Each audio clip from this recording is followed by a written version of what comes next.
Hello everyone, চলে এলাম একটা নতুন ভিডিও নিয়ে। আজকে শিবরাত্রি, তারই সারাদিনের ব্লগটা তোমাদের সাথে শেয়ার করব। তো এটা ফার্স্ট পার্ট, আর সেকেন্ড পার্টটা তোমাদের সাথে পরে শেয়ার করব।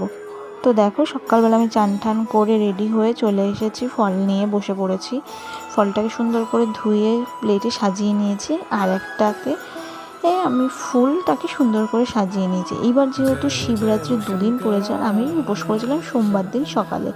যেহেতু মেয়ে ছোট, ওই জন্য আর রাতে জল ঢালতে পারিনি। এবছর আমি সকালেই জল ঢেলেছি, তাই জন্য আমি সোমবার দিনকে উপোস করেছি। কথা বলতে বলতে আমি মন্দিরে চলেও এসেছি। আমাদের মন্দিরেই আমি এসেছি জল ঢালতে। তো দেখো, এখানে আমি শিবের মাথায় ঢেলেও নিয়েছি। আর এখানে দুধের মধ্যেই আমি সব রকম দিয়ে নিয়ে এসেছিলাম, মানে ঘি, মধু, তিল আর গঙ্গার জল। আর এখানে আমি একটা শিবের মাথায় বলতে শিবের গলায় আর কি মালা পরিয়ে দিয়েছি, আর একটাতে রেখে দিয়েছি। ওটাতে আমার বোন পড়াবে, যেহেতু ও উপোস করেছে তাই। আর আমি আমার মতন করে এই বছর পুজো দিচ্ছি, কারণ প্রত্যেক বছর আমি মন্দিরে গিয়ে পুজো দিই রাতে। আর এবছর সেটা হয়নি, যেহেতু মেয়ে অনেকটাই ছোট। আগের বছর আমি জানো তো ঢালতে পারিনি, এই বছরও আমি ঢালতে পারলাম না। যাই হোক, ঠাকুরকে মন থেকে ডাকা নিয়ে কথা, তুমি সেখানে বসেই ডাকো না কেন।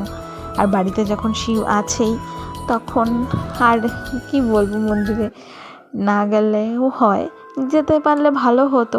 যাই হোক, হলো না। পরের বছর নেক্সট টাইম নিশ্চয়ই হবে। তারপরে দেখো, আমি শিবকে এখানে একটু মিষ্টিও খাইয়ে নিচ্ছি।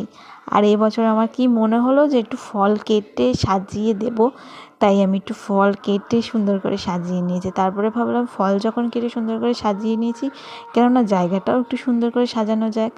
তারপরে আমি একটু ঘিয়ের প্রদীপও জ্বালিয়ে নিয়েছি, সেটা দিয়ে আমি আমার মতন করে আরতি করে নিচ্ছি। তো আজকের ভিডিওটা এটুকুই। দেখা হচ্ছে নেক্সট ভিডিওতে, এর পার্ট 2 নিয়ে।